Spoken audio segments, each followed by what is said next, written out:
안철수 의원님의 경제공약, 공정한 대한민국 경제개혁으로부터의 발표를 시작하도록 하겠습니다. 저는 오늘 사회를 맡은 국민의당 최이배 의원입니다.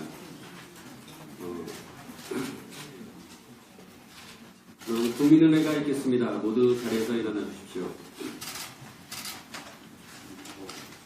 국회에 대한 경례.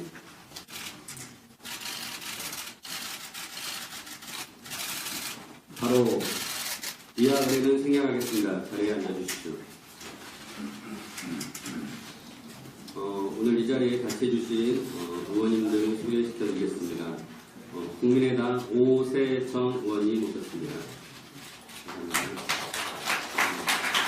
신용현 의원님 오셨습니다. 김준로 의원님 오셨습니다. 이용주 의원님 오셨습니다. 감사드립니다. 어제 뒤늦게 지금 손금주 의원님 들어오고 계십니다. 어제 정치개혁 공약 발표에 이어서 오늘은 경제개혁 공약을 발표하도록 하겠습니다. 오늘의 진행 순서는 안철수 전 대표님께서 공약을 발표하고 이후에 질의응답을 하는 시간을 갖도록 하겠습니다. 그러면 바로 안철수 의원님의 공정한 대한민국 경제개혁으로부터 경제개혁 공약을 들어보겠습니다. 뜨거운 박수로 환영해 주십시오.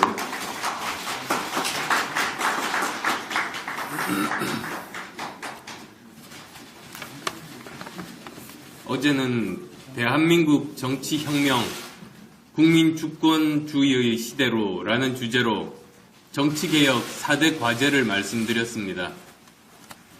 헌재는 탄핵 선고문에서 헌법을 만든 힘의 원천이 국민이라고 선언했습니다.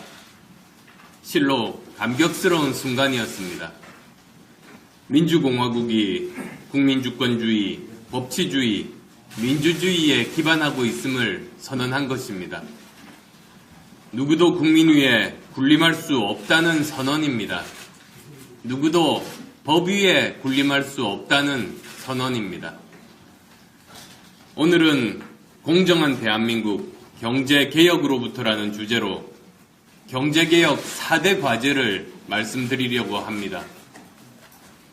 세계의 많은 언론들이 지적했듯이 비폭력 평화혁명 이후 대한민국 최대 개혁 과제는 정경유착을 뿌리 뽑는 것입니다.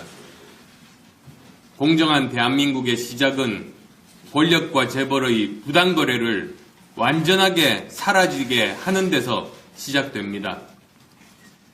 대통령도 재벌 회장도 법 아래 있습니다. 이제는 누구도 불법적 특혜와 특권을 누릴 수 없습니다. 또한 재벌 대기업이 장악한 불공정한 경제 구조를 공정한 경쟁이 가능한 구조로 혁신해야 합니다. 실력이 백을 이길 수 있어야 합니다. 이를 통해 중소기업이 중견기업으로 성장하고 창업기업의 성공 확률을 높여야 합니다. 정치적, 경제적 상속자들이 지배하는 나라가 아니라 오직 실력으로 자수성가한 사람들이 존경받는 나라가 되어야 합니다. 상속자들의 나라가 아니라 자수성가자들의 나라가 되어야 합니다. 부모의 경제적 능력이 아이의 미래를 결정하는 공정한 나라가 아니기 때문입니다. 또한 부패를 뿌리 뽑아야 합니다. 지난 몇 년간 대한민국의 부패 지수는 계속 나빠졌습니다. 깨끗한 나라 만들어야 합니다. 이제 평화혁명의 에너지를 공정한 대한민국을 위한 경제개혁에 쏟아부어야 합니다.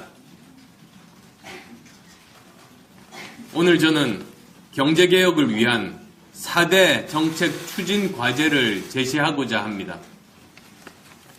첫째, 공정한 자유시장 경제 질서를 확립하겠습니다. 자유시장 경제 체제 하에서 가장 중요한 것 중 하나가 기업 활동의 자유입니다. 그러나 그 자유는 자신의 행동에 대해 책임지는 한에서 보장되어야 합니다. 우리나라는 어떻습니까? 재벌 대기업들이 일상적인 담합으로 경쟁 질서 체제가 위협받고 하도급 업체에 대한 납품 단가 후려치기, 기술 탈취, 인력 빼가기 등 불공정 거래 관행이 무수히 많습니다. 그 와중에 재벌 대기업은 중소자영업자의 영업구역을 침범하고 내부 거래를 통해서 쉽게 이익을 얻고 부를 축적하고 있습니다. 이런 경제구조는 지속 가능할 수 없습니다. 공정한 시장 질서는 지속적인 성장의 토대입니다. 공정한 시장 질서 확립을 위해서 공정위가 시장 질서의 파수꾼 역할을 제대로 하는 것에서부터 시작되어야 합니다. 공정위의 개혁 방향은 한마디로 독립성, 권한, 그리고 투명성의 강화입니다. 먼저 현재 5인으로 되어 있는 공정위 상임위원 수를 7명으로 늘리고 국회의 추천을 받아 대통령이 임명하도록 하고 임기 동안 현행 3년에서 5년으로 늘려서 독립성을 강화하겠습니다. 공정위의 위상을 재정립하는 것은 일감 몰아주기, 담합, 기술 탈취 등 악의적인 불공정 관행을 집중 조사하고 법 위반 시 엄중 제재하도록 하기 위한 것입니다. 특히 공정위의 제재에도 불구하고 시정되지 않는 경우 기업 분할 명령 같은 강력한 제재도 가능하도록 하겠습니다. 소비자 및 하도급 기업의 정당한 권익이 침해되지 않도록 담합 등 기업들의 중대한 불법 행위에 대한 공정위의 전속 고발권을 폐지하겠습니다. 공정위 회의록을 공개함으로써 투명성을 획기적으로 높이겠습니다. 정부가 발주한 입찰에서 공무원이 담합을 조장한 관제 담합 행위는 현행 공정거래법상 처벌 규정 미비로 사업자들만 처벌받았습니다. 따라서 담합 기업과 관련 공무원도 함께 처벌할 수 있도록 관제 담합 금지 특별법을 제정해서 정부와 기업의 담합 행위 근절하겠습니다.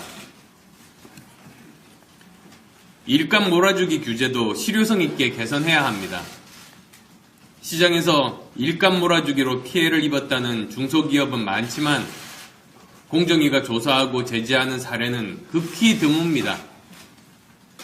친족 기업에 대한 일감 몰아주기 관행으로 시장에서 기업의 존립을 걱정할 정도라는 하소연도 많습니다. 애초에 재벌들이 규제를 회피하는 것이 어렵지 않게 제도를 만든 탓입니다. 일감 몰아주기 과세도 마찬가지입니다. 빈틈이 많아서 과세의 실효성이 크지 않습니다. 이들 모두 제도의 취지를 살릴 수 있는 수준으로 재조정되어야 합니다. 하도급법 및 유통업법을 개정해서 기업의 악의적 불법 행위에 대해서 징벌적 손해배상이 가능하도록 적용 범위를 확대하겠습니다. 그만큼 공정한 질서 확립은 절체절명의 과제이기 때문입니다. 두 번째로 재벌의 기업 지배구조를 개선하고 더 이상 재벌을 법 위에 군림하는 예외적 존재가 되지 않도록 하겠습니다. 먼저 감사위원 분리선출과 집중투표제는 이사회 구성의 독립성 확보를 위해서, 다중대표소송제는 주주들이 사후적으로 이사의 불법으로 인한 회사의 손해를 회복하기 위해서 꼭 필요한 장치입니다. 재벌의 지배구조상 가장 큰 위험은 총수 일가가 기업을 사유화한다는 점입니다. 30대 재벌 총수 일가 중 절반은 회사와 관련된 형사사건으로 유죄 판결을 받았습니다. 그럼에도 자신이 문제를 일으킨 회사의 이사직을 사임하는 경우는 거의 없습니다. 있을 수 없는 일이 관행처럼 굳어져 있습니다. 외국에서도 사례를 보기 드문 일입니다. 재벌에게 유독 관대한 사법부의 판단과 원칙 없는 대통령의 비리 기업인에 대한 사면도 문제입니다. 재벌은 법을 준수하는 존재가 아니라 법 위에 군림하는 존재가 되어버린 겁니다. 더 이상 이런 일이 있어서는 안 됩니다. 저는 유전무죄, 무전유죄의 위화감을 조성하는 재벌에 대한 특혜 시정하겠습니다. 횡령, 배임 등 범죄에 대한 형량을 강화해서 집행유예 선고로 피해가지 못하도록 하고 비리 기업인에 대한 사면하지 않겠습니다. 비리 기업인을 경영에서 배제하는 이사 자격 제한 규제도 만들겠습니다. 사회적 위화감을 조성하는 재벌 총수에 대한 과다한 보수 지급과 퇴직금 지급 관행도 개선하겠습니다. 한편 2008년 세계 금융위기 이후 그룹 통합 감독 체계의 중요성이 강조되고 있습니다. 그러나 우리나라는 금융계열사를 다수 보유한 재벌이 존재함에도 불구하고 통합 감독은 이루어지지 않아서 세계적인 흐름과 뒤떨어져 있습니다. IMF도 우리나라에 비은행권 금융그룹에 대한 감독을 강화하라고 권고한 바 있습니다. 복합금융그룹에 대해 그룹 자본 적정성 평가 시스템을 시행하고 그룹 전체의 위험 관리와 지배구조에 대한 감독 시스템을 점진적으로 도입해야 합니다. 세 번째로, 재벌의 소유와 지배력 간 괴리를 해소하겠습니다. 2001년 이후 지주회사 전환을 한 그룹의 경우 지배주주의 지분율이 평균 23%가량 증가한다고 합니다. 지주회사 체제의 장점에도 불구하고 현행법상 지주회사는 자회사 및 손자회사의 지분을 상장사 20%, 비상장사 40% 이상만 보유하면 되기 때문에 오직 지배권 강화 목적만으로 지주회사 체제로 전환할 유인이 있습니다. 이렇듯 지나치게 완화된 지분율 요건을 현실에 맞게 바꿔야 합니다. 재벌이 설립한 공익법인이 지배주주의 지배권 유지를 위해서 남용되는 일도 비일비재하게 일어나고 있습니다. 공익법인이 본연의 공익사업을 성실하게 수행하도록 특수관계인에 있는 법인에 대한 의결권 행사를 제한해야 합니다. 마지막으로 네 번째, 정보의 규율이 아닌 시장 자율적으로 견제와 균형을 이루는 환경을 만들어야 합니다. 국민의 소중한 노후재산인 국민연금이 삼성물산 합병에 오용된 사례와 같이 기관 투자자들의 시장에서의 역할과 책임의식이 결여되어 있습니다. 이것은 우리 자본시장의 후진성을 고스란히 드러내는 것입니다. 국민연금은 소극적인 의결권 행사만을 고집하고 있으며 기관 투자자들은 그마저도 주주총회 거수기 노릇을 하고 있습니다. 국민연금을 포함한 기관 투자자가 기관 투자자의 수탁자 책임에 관한 원칙을 규정한 스튜어드십 코드를 채택해서 적극적인 주주권 행사를 해야 합니다. 그리고 정부는 그 적용에 있어서 현행법과 충돌하는 부분에 대해서는 해결을 해주어야 합니다. 국민연금은 세계 3대 연기금이라는 위상에 걸맞게 대표소송 제기 등 다수 주주권 행사에 관한 지침을 마련하고 시행해야 하며 그 결과를 시장에 투명하게 공개해야 합니다. 또한 삼성물산 합병 사례같이 국민연금에 부정한 영향력을 행사해서 기금에 손실을 입힌 사람에 대해서는 엄중 처벌하고 그 손해 반드시 배상하도록 하겠습니다. 그 외 정치권 등 전문성 없는 낙하산 인사를 방지하기 위한 CEO 승계 시스템 마련, 기업 지배구조 관련 공시 확대 등 시장 투명성 제고를 위한 조치들도 아울러 이루어지도록 하겠습니다.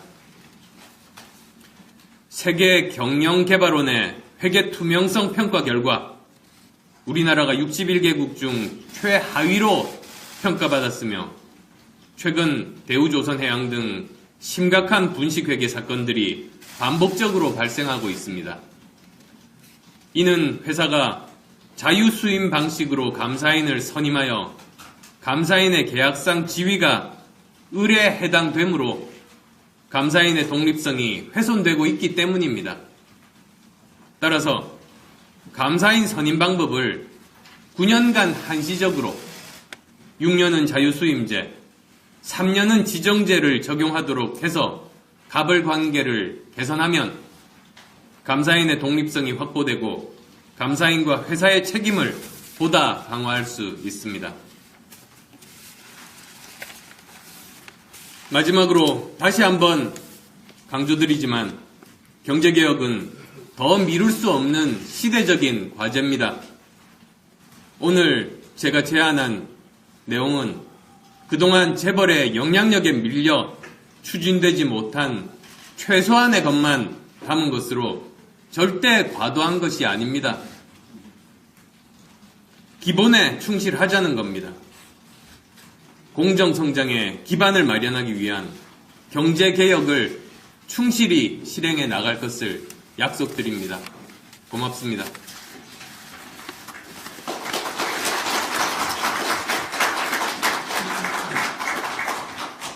예, 다음으로는 질의응답 들어가도록 하겠습니다. 그 사이에 국민의당 의원님들을 몇 분 모셨는데요. 말씀 소개해드리겠습니다. 이동석 의원님 모셨습니다. 최경환 의원님 모셨습니다.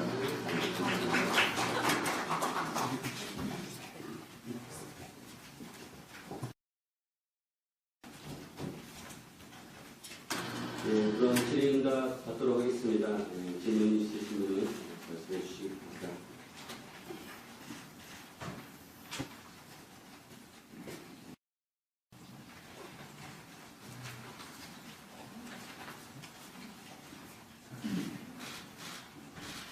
어제 정치개혁에 대해서는 질문이 많이 있었는데 오늘 경제개혁에 대해서는 예. 그 옆에 마이크 좀 사용해서 머니스테이 백지순서입니다. 제가 알기로 대우조선해양 공식회의 이후로 회계업계에서 수익을 어떻게 할 것인가에 대해서 논의가 많았는데 아직 그 업계에서는 협의가 잘 안 이루어지고 있는 걸로 알고 있거든요. 각각 이론이 많아서. 그래서 지금 제시하신 부분은 어떤 근거로 이렇게 해서 이런 그 자율수임제나 지정제를 같이 하는 방안에 대해서 어떻게 이 부분을 하게 되셨는지 궁금합니다.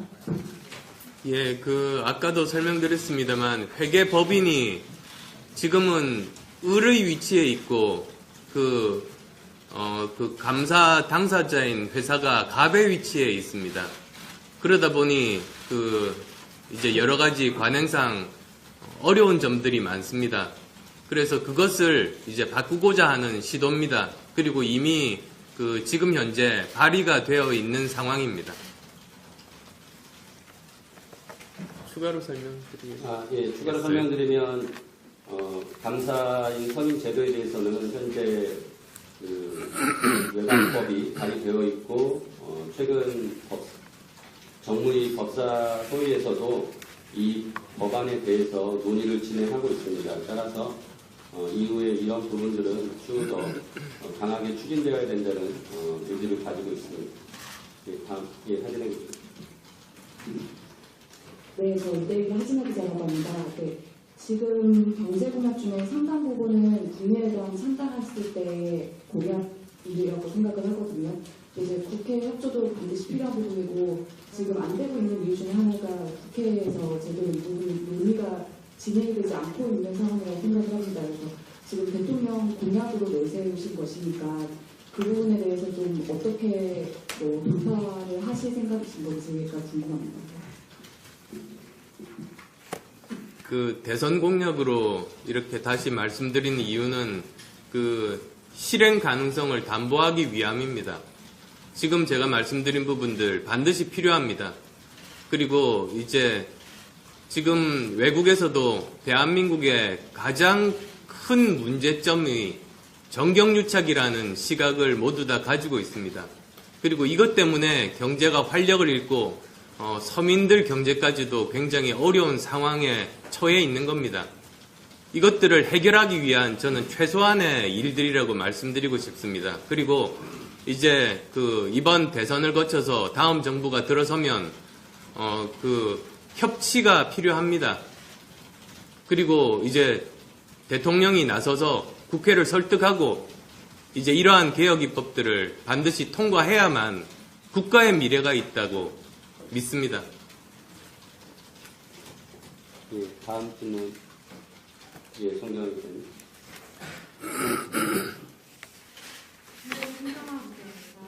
지금 내용들이 야권 다른 대선 주자들의 공약과 사실 큰 차이점을 찾기가 좀 어려운데요. 대표님이 특히 주안점을 두고 있는 우선순위가 어떤 것인지가 궁금한데요. 그 내용 중에 전속고발권 일부 폐지라고 되어 있는데 지금 논의되고 있는 전면 폐지에 어떤 차이점인지. 공정거래위원회 개혁 부분이 다른 분들과 저는 차이가 있다고 봅니다. 저는 공정거래위원회 강화 쪽에 주안점을 두고 있습니다. 그래서 철학이나 방향이 굉장히 틀립니다. 제가 공정거래위원회 그 강화 쪽으로 개혁 방향을 잡은 이유는 오랜 기간 동안 고민하고 직접 미국과 그 독일을 방문하면서 직접 관련자들을 만나고 나서 방향을 잡았던 부분들입니다. 이 부분은 다른 사람들과 그래서 어떤 경우에는 반대 방향으로 가고 있습니다. 공정거래위원회 그 전속 고발권을 그 폐지하고 공정거래위원회를 약화시키자는 방향 쪽으로 가고 있는 것이 아마 대부분의 야권 내 주자들의 생각일 겁니다. 저는 반대로 강화시키자는 쪽입니다. 그리고 또 제가 이야기했던 전속 고발권 폐지는 보다 더 그 다양하게 방법들을 찾자는 거지 이것 자체가 다른 주자분들이 말씀하시는 공정거래위원회 약화 부분과는 또 다른 의미라고 말씀드리겠습니다. 제가 왜 이렇게 생각했는가? 독일에 갔습니다. 독일에 갔더니 공정거래위원회가 경제부처가 모여있는 베를린에 있지 않고 멀리 떨어져 있는 본이란 도시로 옮겨가 있는 겁니다. 왜 그랬냐고 물어봤습니다.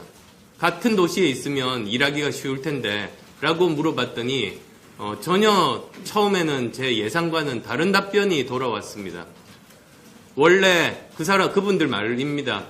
원래 공정거래위원회는 경제부처에 대한 준사법기관인데 같은 도시에서 얼굴 자주 마주치면 뭐 그분들 표현으로 마음이 약해질 수도 있으니 멀리 떨어진 다른 도시에서 일을 한다고 뭐 농담 반 진담 반으로 그렇게 말씀하시는 겁니다. 거기서 큰 철학적인 차이를 저는 깨달았습니다. 우리나라는 공정거래위원회 시작이 경제부처의 한 부서로 시작됐습니다. 그러다 보니 지금은 사법기관이 아니라 오히려 경제부처의 오른팔 역할을 하고 있습니다. 그리고 실제로 경제부처들이 세종시로 옮겨갈 때 같이 사이좋게 나란히 옮겨갔습니다. 근본적인 저는 철학의 차이가 있다고 봅니다. 그래서 정말로 준사법기관으로서 싸워야 될 때 국민들을 위해서 국가 경제를 위해서 싸우는 역할을 부여하기 위해서는 독립성을 강화하고 그리고 권한도 더 강화하고 대신에 투명성을 높여서 회의록 그 한마디 한마디 전부 다 국민들께 공개하는 방법을 택해야 제대로 준사법기관으로서 공정한 시장 질서를 만드는데 제 역할을 할 수 있다는 게 제가 가진 생각입니다.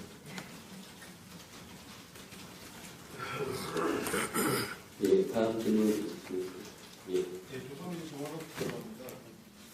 복합 금융그룹에 대한 금융정보 침해 나타난 내용에 대해서 재벌 계열의 금융보험과 가지고 지배구조를 유지하고 있는지 그런 거를 맡겼다는 얘기 싶은데 내용이 좀 구체적이지 않아서 좀 명확하지 않은 것 같은데 이 부분을 좀 추가적으로 좀 설명을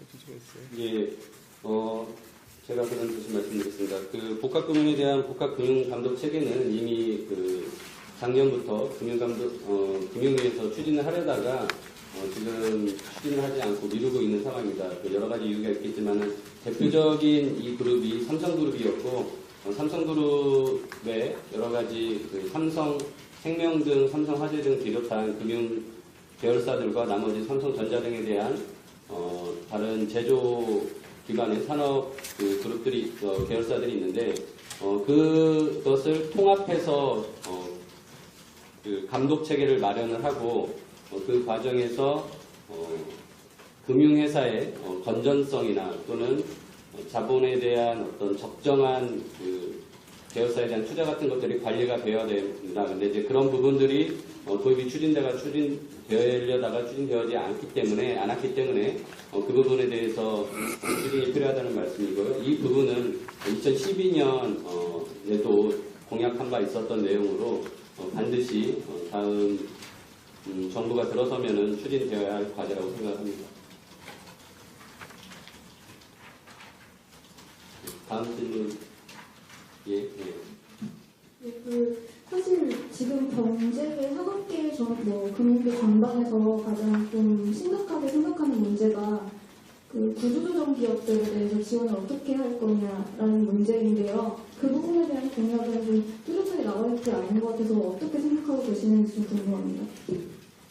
지금 구조조정에 대한 그 방법이 크게 보면 두 가지 있는 것 아니겠습니까? 정부가 모든 책임을 지고 선도해서 구조조정에 나서는 방법이 있습니다. 또 다른 방법은 그 전문가에게 모든 권한을 위임하고 정부는 지원하는 역할을 해야 되는 겁니다. 사실은 그 두 가지 중에 한 가지 방법으로 제대로 평가하고 실행에 옮기는 것이 무엇보다도 중요합니다. 굉장히 그 신속하게 이 일들은 진행돼야 됩니다. 근데 지금까지 우리나라에서 해왔던 일은 정부가 맡았는데 오히려 어정쩡하게 권한만 가지고 있고 아무런 책임도 지지 않고 그대로 이렇게 놔두고 시간은 그대로 흘러가 버리면서 아무것도 못했던 그런 일들이 지금 계속 반복되고 있습니다. 그래서 그 두 가지 큰 방향에 대해서는 그 업종이나 상황에 따라서 최선의 방법들이 저는 틀리다고 봅니다. 그래서 따로 이렇게 공약으로 구체적으로 어떤 방법을 말씀드리지는 않았습니다만 분명한 것은 정부가 그 리더십을 가지고 책임을 지고 신속하게 가장 효과적인 방법을 택해서 추진해야 된다는 그 방향성에 대해서는 말씀드릴 수 있습니다. 예. 한 가지만 더 추가 질문 드리려고 하는데 그 정부가 리더십을 가지고 해야 한다고 생각하시면은 지금 상은이 선진의원이나 대우주 소매향에다가 너무 많이 지원을 해가지고 이제 거기에 대한 문제점 같은 게 생겨나고 있는데 그런 부분은 불실채권이나 이런 부분은 어떻게 하실 건지 좀 궁금합니다. 예, 굉장히 그 개별 기업에 대한 디테일한 내용이기 때문에 그래서 그 구체적인 내용은 말씀드리는 건 적절하지 않다고 생각하는데요. 지금 말씀하신 그런 구조조정 기업에 대해서 정부가 책임이 있다 하면 그 부분에 대해서 명확하게 책임질 부분은 책임을 져야 되고요. 또한 추가적으로 정부가 그런 과정에서 국민의 세금이 들어가는 부분이 있기 때문에 그 부분은 굉장히 신중해야 된다는 입장을 가지고 있습니다. 이 정도로만 말씀드리도록 하겠습니다. 네, 김보은 기자님. 김보은입니다. 그 대표님께서 말씀하실 때 비기업에 대한 사면을 하지 않겠다라고 말씀하셨는데요. 여기 보도자료를 보면 사면심사위원회에서 중립성 강화해서 여기서 논의할 수 있다 이렇게 들리는데 그러면 사면심사위원회에서 논의를 하면 재벌 사면이 가능하다 이렇게 보면 되는 건가요? 그렇지 않습니다. 그건 그 큰 원칙을 먼저 세우고 그 원칙 가이드라인 하에서 그 그 사면위원회에서 투명하고 공정하게 심사하는 겁니다. 그러면 비리기업에 대한 사면은 없다. 이게 원칙입니까? 예. 그리고요, 그 사면심사위의 그 공정성 부분은 회의록 공개 강화를 말씀하셨는데 독립성 강화에 대한 구체적인 말씀은 없으셨던 것 같거든요. 독립성 강화 어떻게? 미국 방문했을 때입니다. 거기 가보니까 미국에서는 공정거래위원들의 임기가 5년인 겁니다. 왜 5년이냐니까 굉장히 간단했습니다. 대통령 임기가 4년이니까 그것보다 길어야 된다. 그겁니다. 간단한 논리였습니다. 근데 우리나라는 대통령 임기 5년에 비해서 그 거의 절반밖에 되지 않는 3년입니다. 그러다 보니 한 대통령이 모든 공정위원들을 다 바꿀 수 있고 그나마 3년 임기를 채우는 경우도 많이 없습니다. 참 어처구니 없는 일입니다. 그래서도 지금 기본적으로는 대통령 임기보다 길어야 공정위에서 그 자기가 생각대로 일을 할 수 있다고 생각합니다. 사면심사에도 마찬가지로 그런 임기 같은 것을 잘 조정을 해서 독립성을 확보할 수 있도록 해야 된다고 생각합니다. 예, 하진입니다. 대다수 대선 주자들이 말씀하시는 게 경제 개혁을 많이 말씀을 하시거든요. 근데 지금 현재 경제 성장률이나 경제 성장률 감안했을 때 그 부분을 좀 중요하게 좀 비전을 말씀해 주실 필요가 있지 않을까라는 생각이 드는데 좀 말씀 부탁드립니다. 그 성장에 대해서는 저는 누구보다도 앞서서 그 말씀들을 많이 드렸습니다. 이미 4차 산업혁명 때 우리가 어떤 방식으로 성장할 것인가 그 이야기도 많이 말씀드렸습니다. 그런데 이제 그 지금 현재 대한민국 경제가 다시 한 번 더 도약하기 위해서는 기본으로 돌아가야 됩니다. 그 기본은 무엇인가? 바로 공정한 경쟁이 가능한 산업구조를 만드는 일입니다. 지금은 공정한 그런 상황, 시장 경쟁 구조가 아닙니다. 그러다 보니 아무리 개인이 노력하고 중소기업이 노력해도 결국은 백에 못 이깁니다. 실력이 백을 못 이기는 지금 경쟁 환경이 되어 있습니다. 그러다 보니까 뭐 아무리 노력해도 안 되는데 라고 생각하면서 미래에 대한 희망도 가지지 못하고 도전도 하지 않고 경제는 활력을 잃고 성장을 하지 않는 겁니다. 지금 우리가 성장하지 못하는 이유가 여러 가지가 있습니다만 가장 큰 문제는 공정하지 않은 시장 환경에서 기인하는 바가 저는 가장 크다는 문제인식을 아주 옛날부터 가지고 있었습니다. 거의 20년 전까지 사실은 거슬러 올라갑니다. 직접 현장에서 벤처기업 창업하고 직접 일자리를 만들면서 문제인식을 했고 그리고 또 대학 교수로서 창업을 가르치면서 많은 중소기업들, 벤처기업들 자문을 해주면서 현장에서의 참혹한 실정들을 깨달았고 그리고 이제 국회에 와서 제가 공정성장이라는 그 화두로 지금까지 지속적으로 5년간 말씀드린 내용이 바로 그겁니다. 공정과 성장은 따로 떨어진 게 아닙니다. 공정한 경쟁 구조가 있어야 성장이 가능합니다. 경제가 발전할 수 있습니다. 일자리 창출이 가능합니다. 그런 뜻에서 저는 가장 기본적인 기반을 오늘 말씀을 드린 거고 어떤 분야에서 4차 산업혁명에서 어떻게 성장할 것인가는 방법론들 이미 제가 지금까지 지속적으로 말씀드린 바가 있습니다. 예, 다음 질문. 여기 있습니다. 예, 송청 기자님. 그 앞에 말씀하신 거랑 비슷한 질문일 수 있는데 가정대출 수송지나 진정성 손해배상이나 다 국회에서 지금 논의가 되고 있는데 여야 갈등 때문에 통과가 안 되고 있거든요. 정권이 바뀐다면 나서서 국회 펼쳐한다고 하셨는데 여소 야대 이 상황에서 이것을 어떻게 좀 설득을 하실 수 있는지 생각하시고 있는 조건이 있으신가요? 아시다시피 다음 정부는 뭐 누가 당선이 되든 여소야대입니다. 그러면 협치를 하지 않으면 제대로 국회에서 개혁 법안들이 통과되기가 불가능합니다. 그러니까 지금 말씀드리는 것 포함해서 다른 주자들도 모두 다 저는 마찬가지라고 봅니다. 모든 그 주자들이 하려고 하는 일들을 하려면 제대로 설득하고 협치를 해야 됩니다. 그런 면에서는 저는 자신 있고 자격이 있다고 봅니다. 한 계파에 갇혀서는 그렇게 협치가 사실상 불가능합니다. 예, 다음 질문.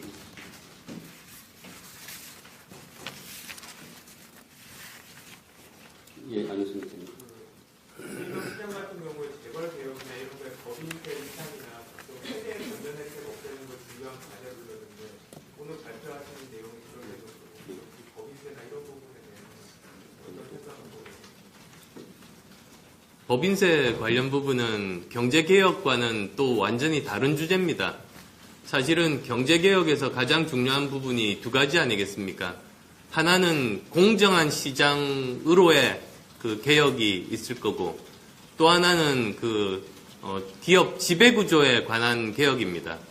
그리고 기업 지배구조 부분도 사실 자본주의 원칙으로 돌아가면 자기가 투자한 만큼 권리를 행사하고 거기에 대한 책임을 지는 것 아니겠습니까? 그런데 지금 현재 이제 소위 재벌 그룹은 조금 투자하고 대신에 과도한 권리를 행사하고 책임은 또 자기 투자한 만큼만 지게 되는, 그게 불공정한 겁니다. 그걸 바로잡자. 자본주의의 기본 원칙으로 돌아가야 한다. 그 뜻입니다.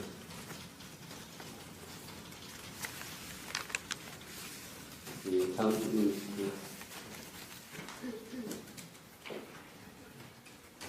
예, 질문이 더 이상 없을 것 같습니다. 예. 예, 이것으로 그러면 오늘 공정한 대한민국 경제개혁으로부터 안철수 의원님의 경제개혁 공약 발표를 마치도록 하겠습니다.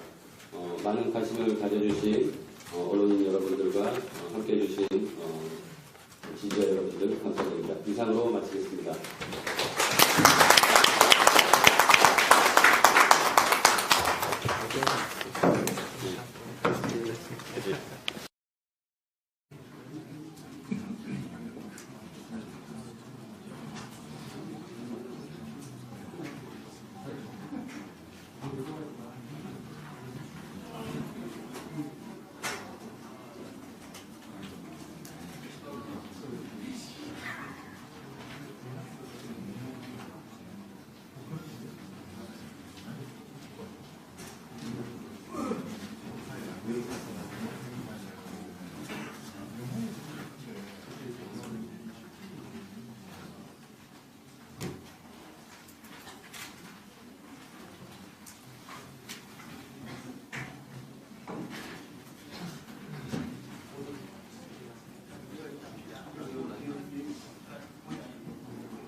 예,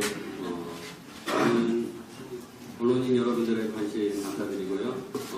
바로 안철수 의원님의 경제공약, 공정한 대한민국 경제개혁으로부터의 발표를 시작하도록 하겠습니다. 저는 오늘 사회를 맡은 국민의당 최이배 의원입니다. 그럼 국민은혜가 있겠습니다. 모두 자리에서 일어나 주십시오. 국회에 대한 경애,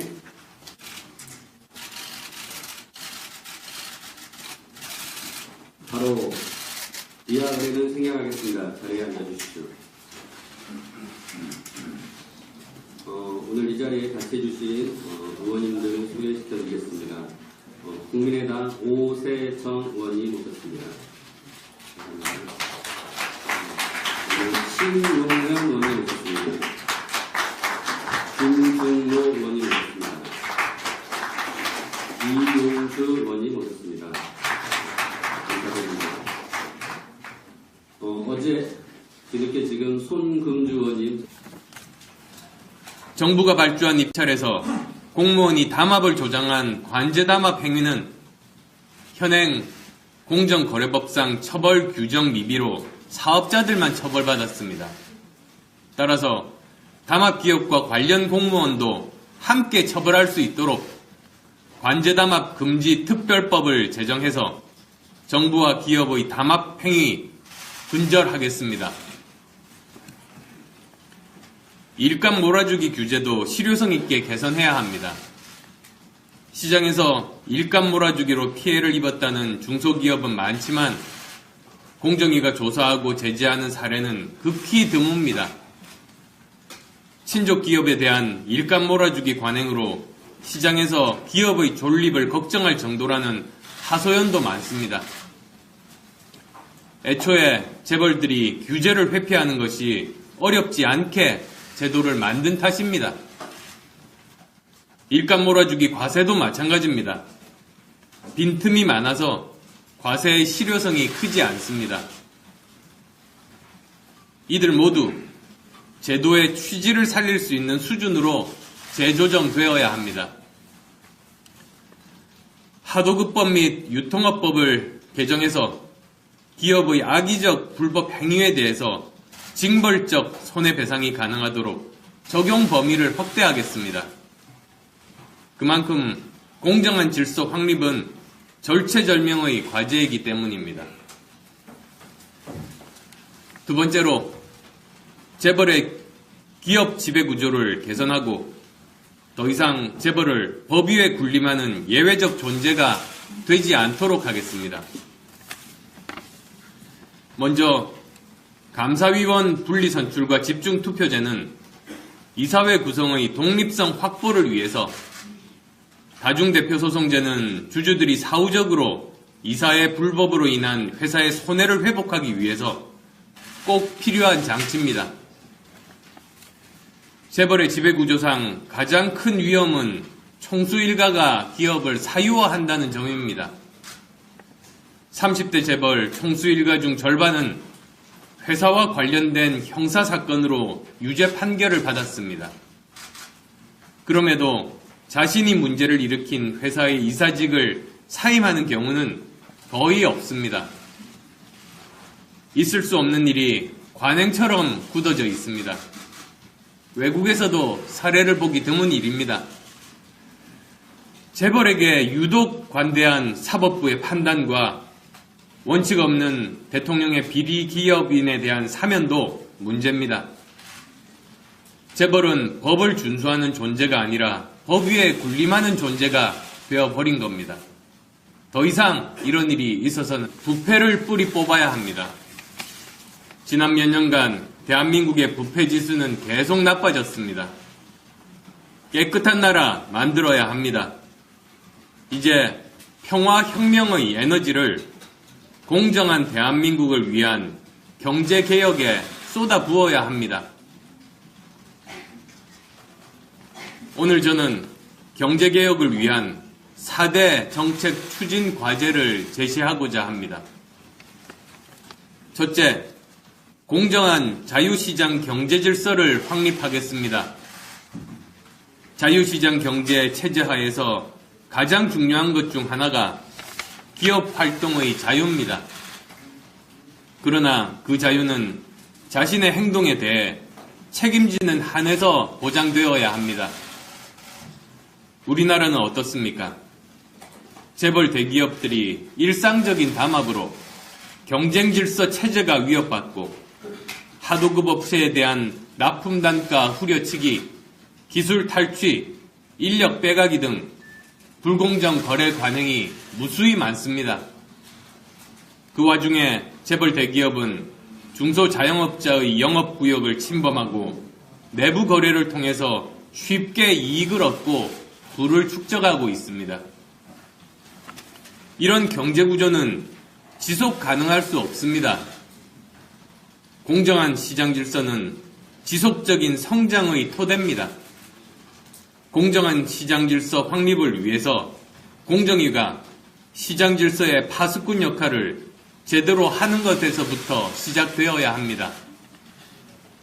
공정위의 개혁 방향은 한마디로 독립성, 권한, 그리고 투명성의 강화입니다. 먼저 현재 5인으로 되어 있는 공정위 상임위원 수를 7명으로 늘리고 국회의 추천을 받아 대통령이 임명하도록 하고 임기 또한 현행 3년에서 5년으로 늘려서 독립성을 강화하겠습니다. 공정위의 위상을 재정립하는 것은 일감 몰아주기, 담합, 기술 탈취 등 악의적인 불공정 관행을 집중 조사하고 법 위반 시 엄중 제재하도록 하기 위한 것입니다. 특히 공정위의 제재에도 불구하고 시정되지 않는 경우 기업 분할 명령 같은 강력한 제재도 가능하도록 하겠습니다. 소비자 및 하도급 기업의 정당한 권익이 침해되지 않도록 담합 등 기업들의 중대한 불법 행위에 대한 공정위의 전속 고발권을 폐지하겠습니다. 공정위 회의록을 공개함으로써 투명성을 획기적으로 높이겠습니다. 들어오겠습니다. 어제 정치개혁 공약 발표에 이어서 오늘은 경제개혁 공약을 발표하도록 하겠습니다. 오늘의 진행 순서는 안철수 전 대표님께서 공약을 발표하고 이후에 질의응답을 하는 시간을 갖도록 하겠습니다. 그러면 바로 안철수 의원님의 공정한 대한민국 경제개혁으로부터 경제개혁 공약을 들어보겠습니다. 뜨거운 박수로 환영해 주십시오.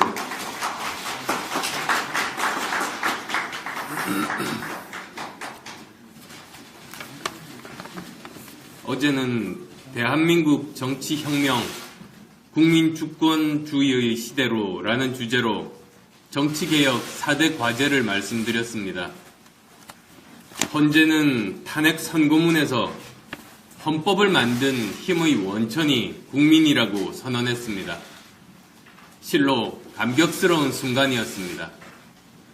민주공화국이 국민주권주의, 법치주의, 민주주의에 기반하고 있음을 선언한 것입니다. 누구도 국민 위에 군림할 수 없다는 선언입니다. 누구도 법 위에 군림할 수 없다는 선언입니다. 오늘은 공정한 대한민국 경제개혁으로부터라는 주제로 경제개혁 4대 과제를 말씀드리려고 합니다. 세계의 많은 언론들이 지적했듯이 비폭력 평화혁명 이후 대한민국 최대 개혁 과제는 정경유착을 뿌리 뽑는 것입니다. 공정한 대한민국의 시작은 권력과 재벌의 부당거래를 완전하게 사라지게 하는 데서 시작됩니다. 대통령도 재벌 회장도 법 아래 있습니다. 이제는 누구도 불법적 특혜와 특권을 누릴 수 없습니다. 또한 재벌 대기업이 장악한 불공정한 경제 구조를 공정한 경쟁이 가능한 구조로 혁신해야 합니다.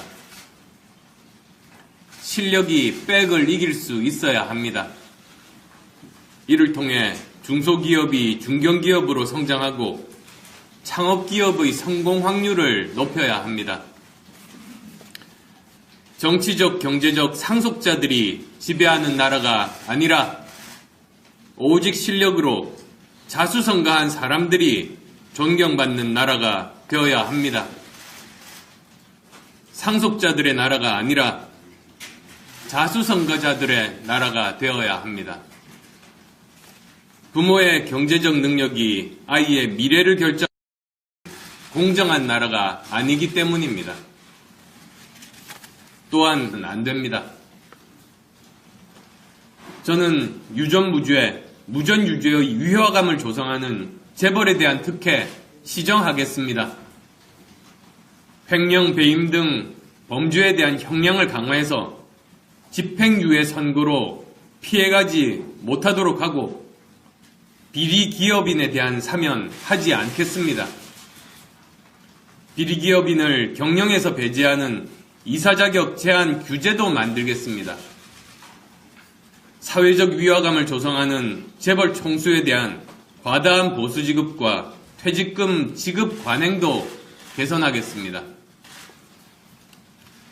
한편 2008년 세계 금융위기 이후 그룹 통합 감독 체계의 중요성이 강조되고 있습니다. 그러나 우리나라는 금융계열사를 다수 보유한 재벌이 존재함에도 불구하고 통합 감독은 이루어지지 않아서 세계적인 흐름과 뒤떨어져 있습니다.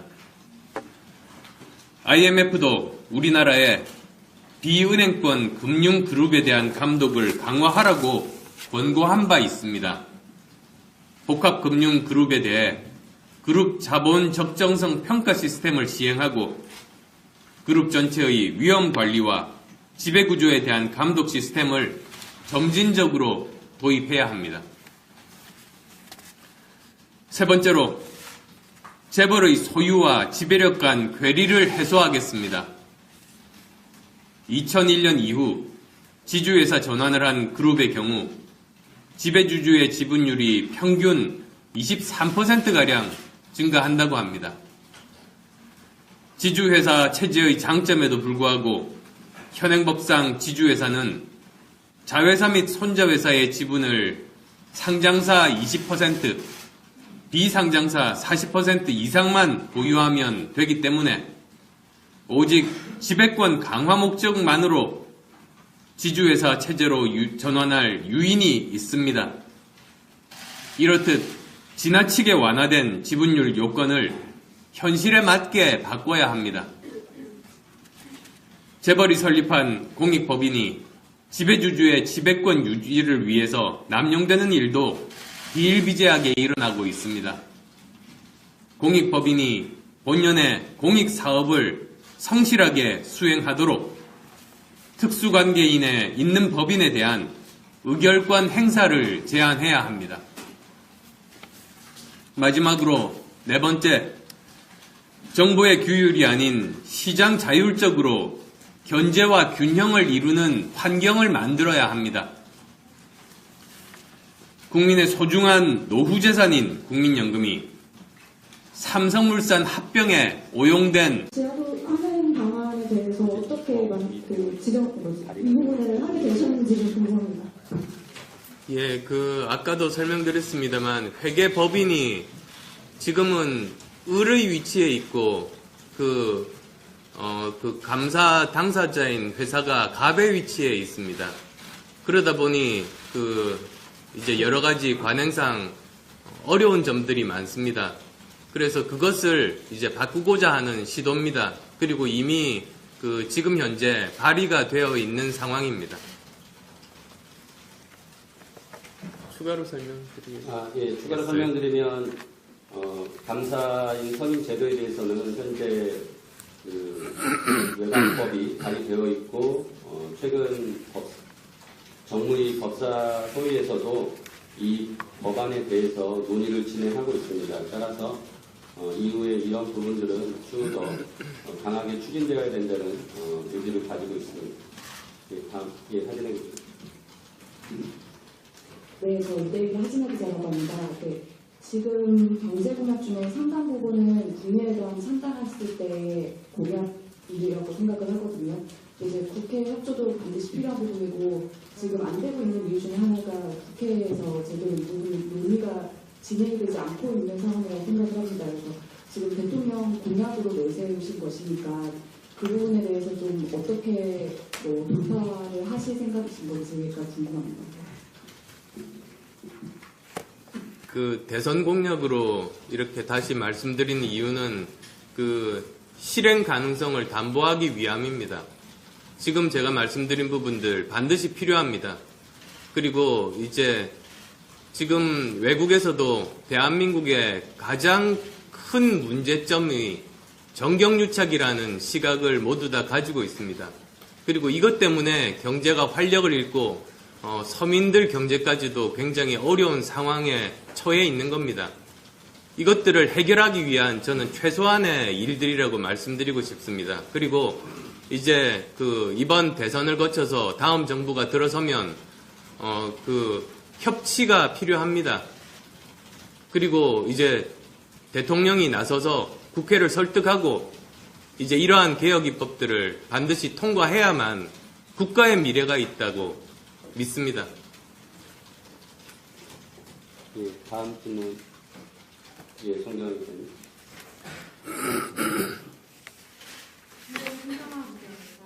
지금 내용들이 야권 다른 대선 주자들의 공약과 사실 큰 차이점을 찾기가 좀 어려운데요.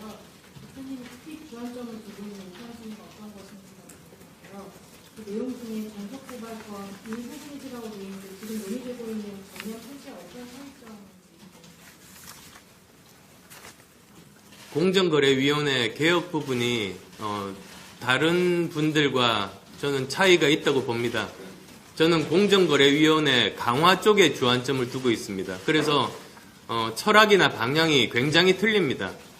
제가 공정거래위원회 강화 쪽으로 개혁 방향을 잡은 이유는 오랜 기간 동안 고민하고 직접 미국과 독일을 방문하면서 직접 관련자들을 만나고 나서 방향을 잡았던 부분들입니다. 이 부분은 다른 사람들과 그래서 어떤 경우에는 반대 방향으로 가고 있습니다. 공정거래위원회 전속 고발권을 폐지하고 공정거래위원회를 약화시키자는 방향 쪽으로 가고 있는 것이 아마 대부분의 야권 내 주자들의 생각일 겁니다. 저는 반대로 강화시키자는 쪽입니다. 그리고 또 제가 이야기했던 전속 고발권 폐지는 보다 더 다양하게 방법들을 찾자는 거지 이것 자체가 다른 주자분들이 말씀하시는 공정거래위원회 약화 부분과는 또 다른 의미라고 말씀드리겠습니다. 제가 왜 이렇게 생각했는가? 독일에 갔습니다. 독일에 갔더니 공정거래위원회가 경제부처가 모여있는 베를린에 있지 않고 멀리 떨어져 있는 본이란 도시로 옮겨가 있는 겁니다. 왜 그랬냐고 물어봤습니다. 같은 도시에 있으면 일하기가 쉬울 텐데 라고 물어봤더니 전혀 처음에는 제 예상과는 다른 답변이 돌아왔습니다. 원래 그분들 말입니다. 원래 공정거래위원회는 경제부처에 대한 준사법기관인데 같은 도시에서 얼굴 자주 마주치면 그분들 표현으로 마음이 약해질 수도 있으니 멀리 떨어진 다른 도시에서 일을 한다고 우리는 환경을 만들어야 합니다. 국민의 소중한 노후재산인 국민연금이 삼성물산 합병에 오용된 사례와 같이 기관 투자자들의 시장에서의 역할과 책임의식이 결여되어 있습니다. 이것은 우리 자본시장의 후진성을 고스란히 드러내는 것입니다. 국민연금은 소극적인 의결권 행사만을 고집하고 있으며 기관 투자자들은 그마저도 주주총회 거수기 노릇을 하고 있습니다.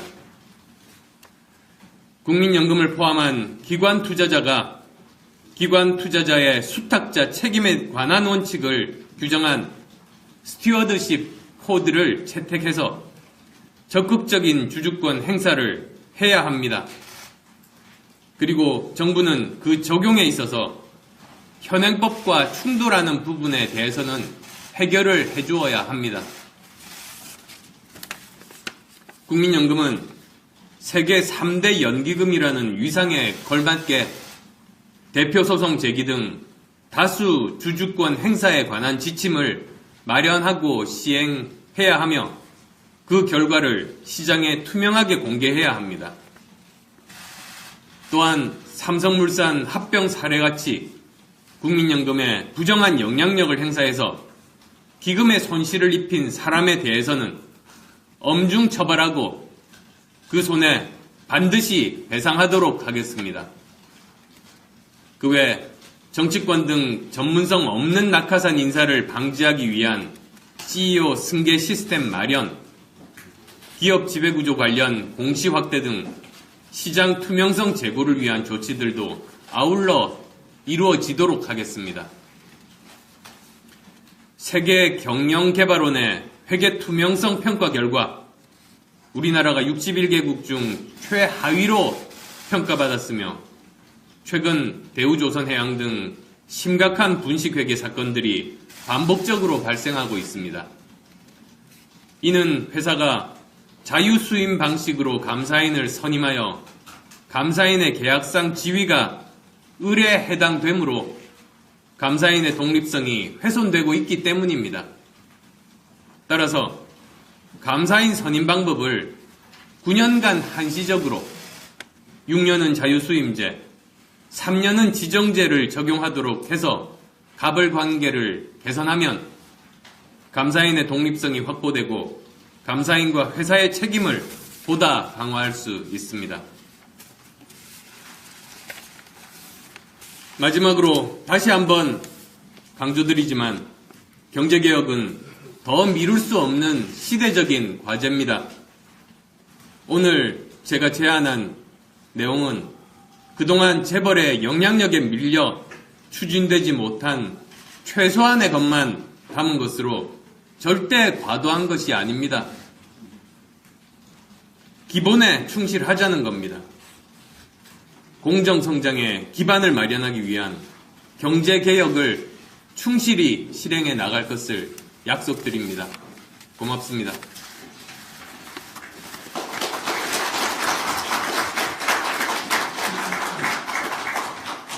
예, 다음으로는 질의응답 들어가도록 하겠습니다. 그 사이에 국민의당 의원님들 몇 분 모셨는데요. 말씀 소개해드리겠습니다. 이동석 의원님 모셨습니다. 최경환 의원님 모셨습니다.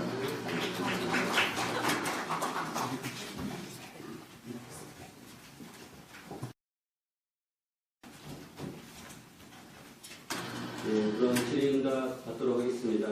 질문 있으신 분은 말씀해 주시기 바랍니다.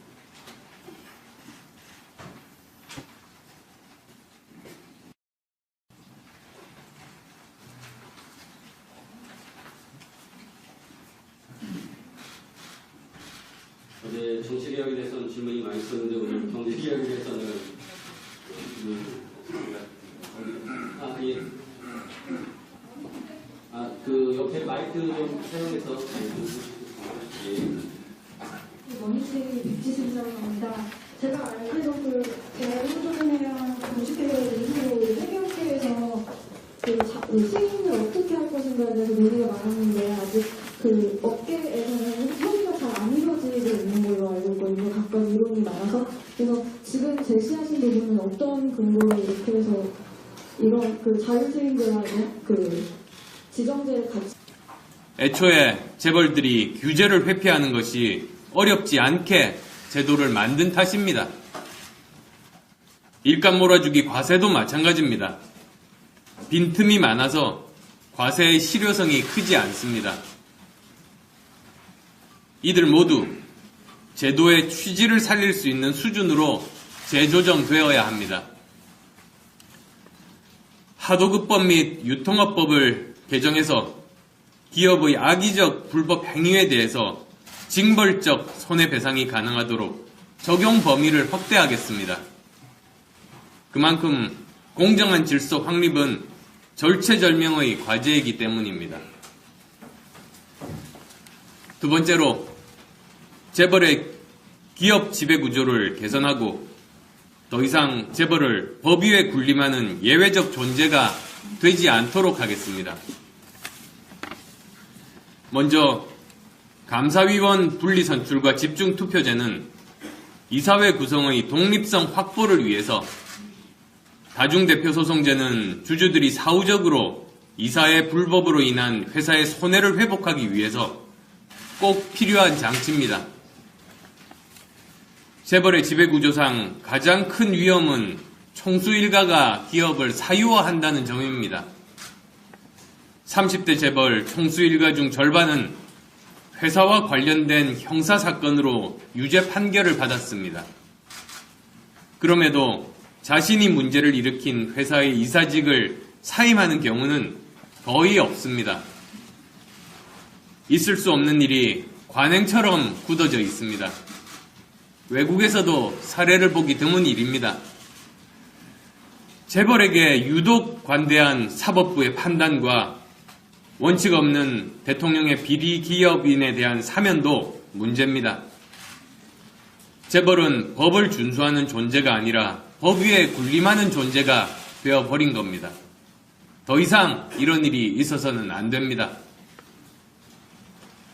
저는 유전무죄, 무전유죄의 위화감을 조성하는 재벌에 대한 특혜 시정하겠습니다.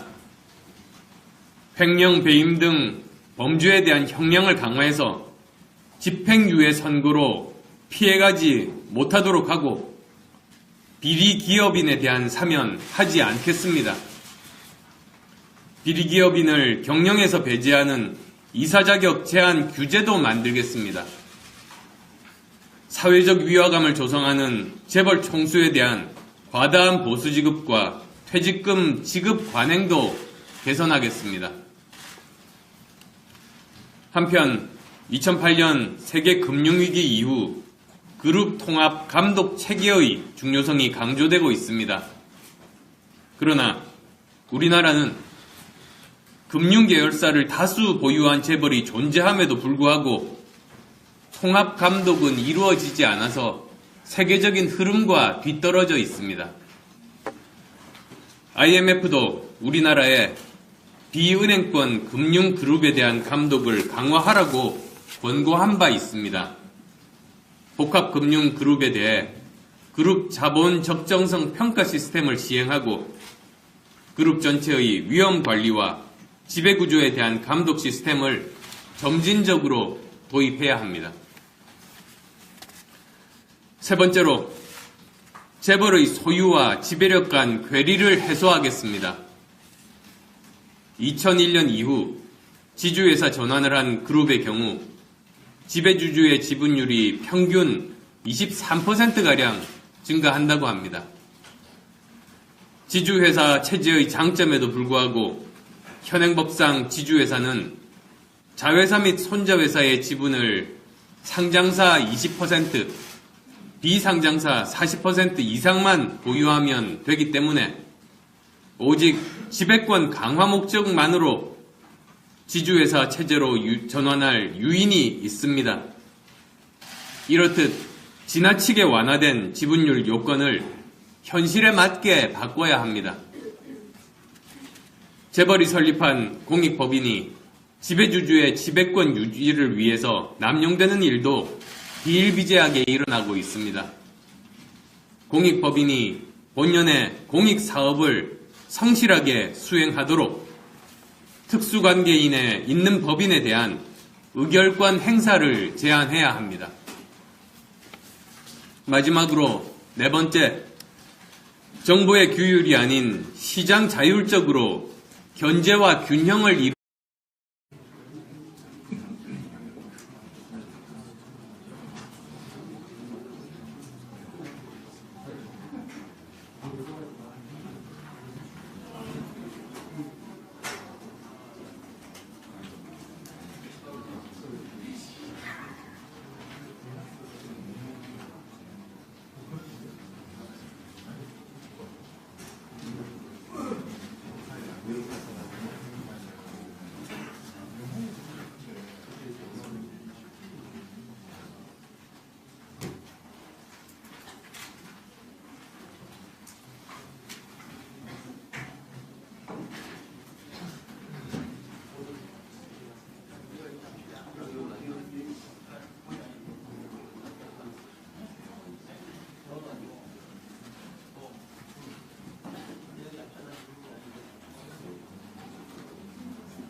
예, 저는 언론인 여러분들의 관심 감사드리고요.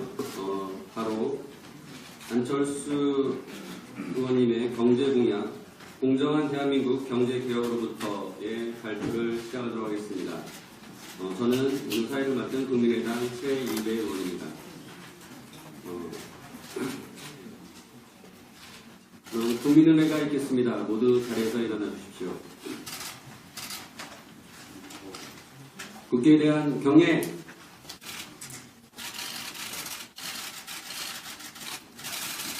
바로 이와 의뢰는 생략하겠습니다. 자리에 앉아주십시오. 오늘 이 자리에 같이 해주신 의원님들 소개시켜드리겠습니다. 국민의당 오세정 의원님 모셨습니다. 신용현 의원님 모셨습니다. 김준모 의원님 모셨습니다. 이용주 의원님 모셨습니다. 감사드립니다. 어제 뒤늦게 지금 손금주 의원님 들어오 계십니다. 어제 정치개혁 공약 발표에 이어서 오늘은 경제개혁 공약을 발표하도록 하겠습니다. 오늘의 진행 순서는 안철수 전 대표님께서 공약을 발표하고 이후에 질의응답을 하는 시간을 갖도록 하겠습니다. 그러면 바로 안철수 의원님의 공정한 대한민국 경제개혁으로부터 경제개혁 공약을 들어보겠습니다. 뜨거운 박수로 환영해 주십시오.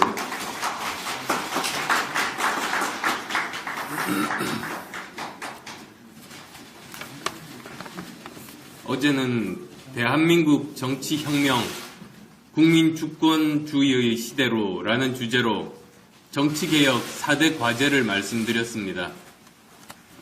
헌재는 탄핵 선고문에서 헌법을 만든 힘의 원천이 국민이라고 선언했습니다. 실로 감격스러운 순간이었습니다. 민주공화국이 국민주권주의, 법치주의, 민주주의에 기반하고 있음을 선언한 것입니다. 누구도 국민 위에 군림할 수 없다는 선언입니다. 누구도 법 위에 군림할 수 없다는 선언입니다. 오늘은 공정한 대한민국 경제개혁으로부터라는 주제로 경제개혁 4대 과제를 말씀드리려고 합니다. 세계의 많은 언론들이 지적했듯이 비폭력 평화혁명 이후 대한민국 최대 개혁 과제는 정경유착을 뿌리 뽑는 것입니다. 공정한 대한민국의 시작은 권력과 재벌의 부당거래를 완전하게 사라지게 하는 데서 시작됩니다. 대통령도 재벌 회장도 법 아래 있습니다. 이제는 누구도 불법적 특혜와 특권을 누릴 수 없습니다.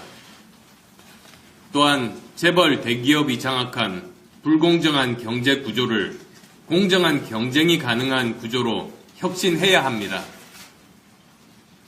실력이 백을 이길 수 있어야 합니다.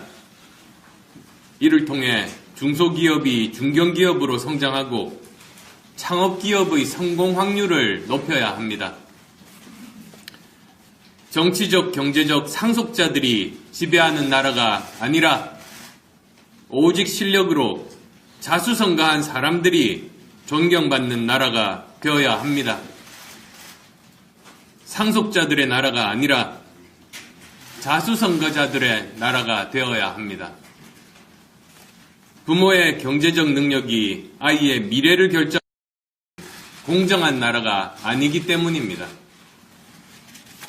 또한 부패를 뿌리 뽑아야 합니다. 지난 몇 년간 대한민국의 부패 지수는 계속 나빠졌습니다. 깨끗한 나라 만들어야 합니다. 이제 평화혁명의 에너지를 공정한 대한민국을 위한 경제개혁에 쏟아부어야 합니다. 오늘 저는 경제개혁을 위한 4대 정책 추진 과제를 제시하고자 합니다. 첫째, 공정한 자유시장 경제 질서를 확립하겠습니다. 자유시장 경제 체제 하에서 가장 중요한 것 중 하나가 기업 활동의 자유입니다. 그러나 그 자유는 자신의 행동에 대해 책임지는 한에서 보장되어야 합니다. 우리나라는 어떻습니까? 재벌 대기업들이 일상적인 담합으로 경쟁 질서 체제가 위협받고 하도급 업체에 대한 납품 단가 후려치기, 기술 탈취, 인력 빼가기 등 불공정 거래 관행이 무수히 많습니다. 그 와중에 재벌 대기업은 중소자영업자의 영업구역을 침범하고 내부 거래를 통해서 쉽게 이익을 얻고 부를 축적하고 있습니다. 이런 경제구조는 지속 가능할 수 없습니다. 공정한 시장 질서는 지속적인 성장의 토대입니다. 공정한 시장 질서 확립을 위해서 공정위가 시장 질서의 파수꾼 역할을 제대로 하는 것에서부터 시작되어야 합니다. 공정위의 개혁 방향은 한마디로 독립성, 권한, 그리고 투명성의 강화입니다. 먼저 현재 5인으로 되어 있는 공정위 상임위원 수를 7명으로 늘리고 국회의 추천을 받아 대통령이 임명하도록 하고 임기 또한 현행 3년에서 5년으로 늘려서 독립성을 강화하겠습니다. 공정위의 위상을 재정립하는 것은 일감 몰아주기, 담합, 기술 탈취 등 악의적인 불공정 관행을 집중 조사하고 법 위반 시 엄중 제재하도록 하기 위한 것입니다. 특히 공정위의 제재에도 불구하고 시정되지 않는 경우 기업 분할 명령 같은 강력한 제재도 가능하도록 하겠습니다. 소비자 및 하도급 기업의 정당한 권익이 침해되지 않도록 담합 등 기업들의 중대한 불법 행위에 대한 공정위의 전속 고발권을 폐지하겠습니다. 공정위 회의록을 공개함으로써 투명성을 획기적으로 높이겠습니다.